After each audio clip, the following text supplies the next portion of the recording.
তুমি এমনভাবে আল্লাহর ইবাদত করবে যেন তুমি আল্লাহকে দেখতে পাচ্ছো, মানে আল্লাহ কনসিয়াসনেস। আপনি নামাজ পড়ছেন, মনে মনে চিন্তা করছেন আল্লাহ আমাকে দেখছেন।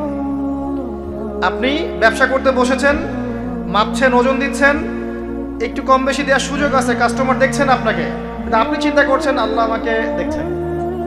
আপনি কি বুঝতে পারছেন কি বুঝতে পারছি? আপনাকে একটা বিল পাস করতে দেওয়া হয়েছে, আপনার সুযোগ আছে এখানে দুর্নীতি করার, আপনাকে টেবিলের তল দিয়ে টাকাও দেওয়া হয়েছে, আপনি নেওয়ার আগে চিন্তা করছেন যে আল্লাহ আমাকে দেখছেন। আপনি আপনার বান্ধবীর সাথে পড়াশোনা করছেন ফ্রি মিক্সিং এ, আপনার বান্ধবী আপনাকে প্রপোজ করছে, চলো আমার সাথে একটু কফি খাও, চলো না একটু ঘুরে আসি, বান্দরবন ঘুরে আসি, চলো না একটু ঘুরে আসি। বললে কি সমস্যা? বন্ধু বান্ধব একসাথে ঘুরতেই পারে, আর আমি তো তোমাকে ভালোবাসি, তোমাকে বিয়ে করবো, সমস্যা কোথায়? তাই না ভাই? তখন আপনি চিন্তা করছেন যে আল্লাহ আমাকে দেখছে, আল্লাহ আমাকে দেখছে। আপনার সামনে সুযোগ আছে সুদের টাকা খাওয়ার, আপনি চিন্তা করছেন যে আল্লাহ আমাকে দেখছে। সামনে আপনার জমি আছে, আপনি তামাক লাগাবেন না কলা চাষ করবেন, এখন তামাক লাগাতে গিয়ে চিন্তা করছেন আল্লাহ আমাকে দেখছেন। আমি কি বোঝাতে পারছি ভাই? এইভাবে প্রতিটা কাজ করা যে আল্লাহ আমাকে দেখছেন, এই চেতনার নাম হচ্ছে ইহসান। কি নাম? এটা অনেক উচ্চ পর্যায়ে। এই পর্যায়ে গেলে মানুষ আল্লাহর মারিফত পেয়ে যায়, এই পর্যায়ে গেলে মানুষ আল্লাহকে পেয়ে যাবে ইনশাআল্লাহ তাআলা। যখন একজন মানুষ প্রতিটা কাজে ফিল করবে যে আল্লাহ আমাকে দেখছেন। এই যে আপনি রোজা রাখবেন, খাবেন না, পানাহার করবেন না, বাথরুমে গিয়ে পানি খেতে পারেন না, কেউ দেখবে? কেন খান না? কি জন্য খান না? মনে করেন না যে আল্লাহ আপনাকে দেখছেন? এইটাই হলো ইহসান, যে আপনি চিন্তা করছেন আল্লাহ আমাকে প্রতিটা কাজেই দেখছে। আপনি আল্লাহ বিরোধী কোনো কাজ করতে পারি না, আল্লাহ আমাকে দেখছেন। আমি কারো প্রতি জুলুম করতে পারি না, আল্লাহ আমাকে দেখছেন। বোনের সম্পত্তি আত্মসাৎ করতে পারি না আমি, আল্লাহ আমাকে দেখছেন। নামাজ না পড়ে আমি বাসায় ঘুমিয়ে থাকতে পারি না, আল্লাহ আমাকে দেখছেন। যাকাত না দিয়ে আমি থাকতে পারি না, আল্লাহ আমাকে দেখছেন। রমজানের রোজা না রেখে আমি থাকতে পারবো না, আল্লাহ আমাকে দেখছেন। আমি পর্দা না করে বেহায়ের মতো চলতে পারি না, আল্লাহ আমাকে দেখছেন।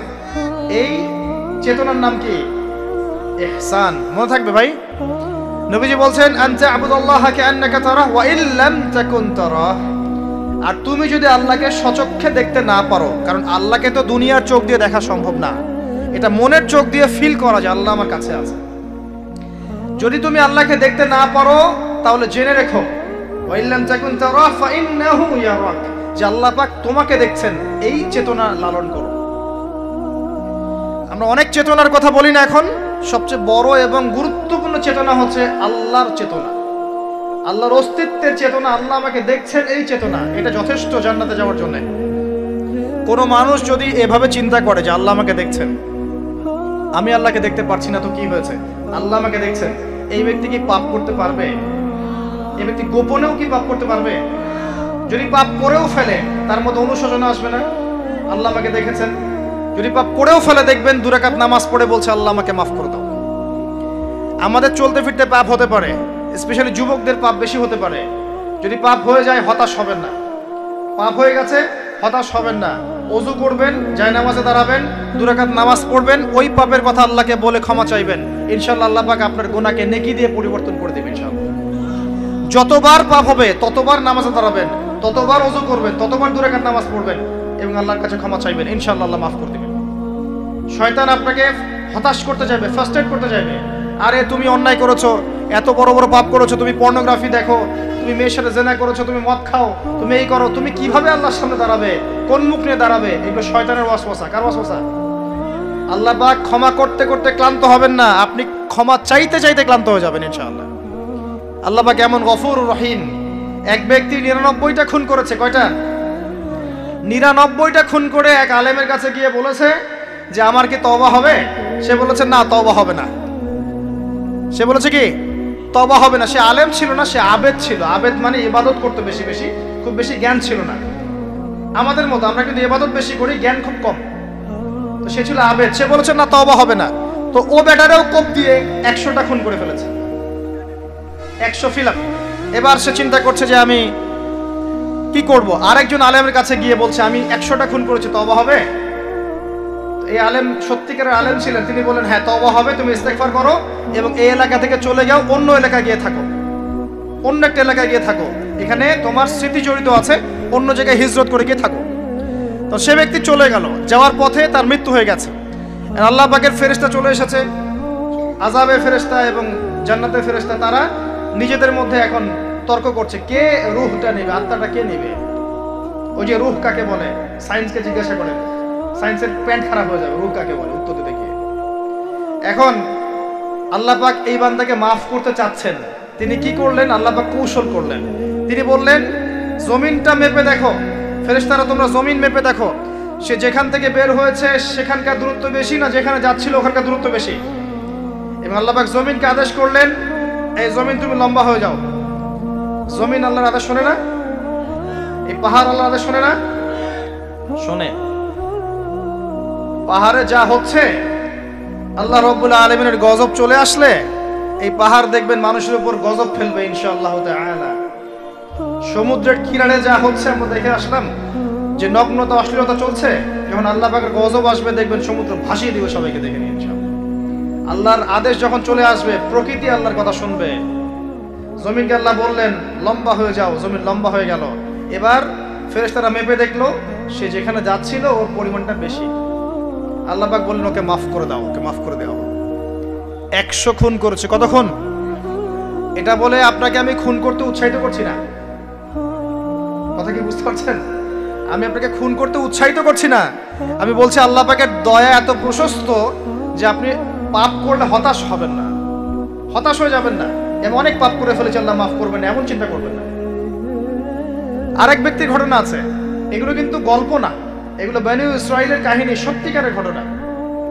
আরেক ব্যক্তি এত বেশি পাপ করেছিল যে নিশ্চিত যে আমি মারা গেলে জাহান্নামে যাব। এখন সে মওতের আগে তার সন্তানদেরকে বলছে যে আমি মারা গেলে আমার লাশটাকে পুড়িয়ে ফেলবা, লাশটা পুড়িয়ে ফেলে অর্ধেক ছাই বাতাসে ভাসিয়ে দিবা, অর্ধেক ছাই সাগরে ভাসিয়ে দিবা, অর্ধেক ছাই বাতাসে উড়িয়ে দিবা, অর্ধেক ছাই সাগরে ভাসিয়ে দিবা। সন্তানরা তাই করলো। আল্লাহ পাক সাগরকে বললেন ছাই জমা করে দাও, বাতাসকে বললেন ছাই জমা করে দাও। এরা ছাই জমা করে তাকে আবার পুনরুত্থিত করা হলো। এবার আল্লাহ জিজ্ঞাসা করছেন তুমি এই কাজটা কেন করেছিলে, বলো এই কাজ তুমি কেন করেছো? সেই ব্যক্তি বলছে মিন খাশিয়াতিকা ইয়া রাব্বি, হে আল্লাহ আমি তোমার ভয়ে এই কাজটা করেছি।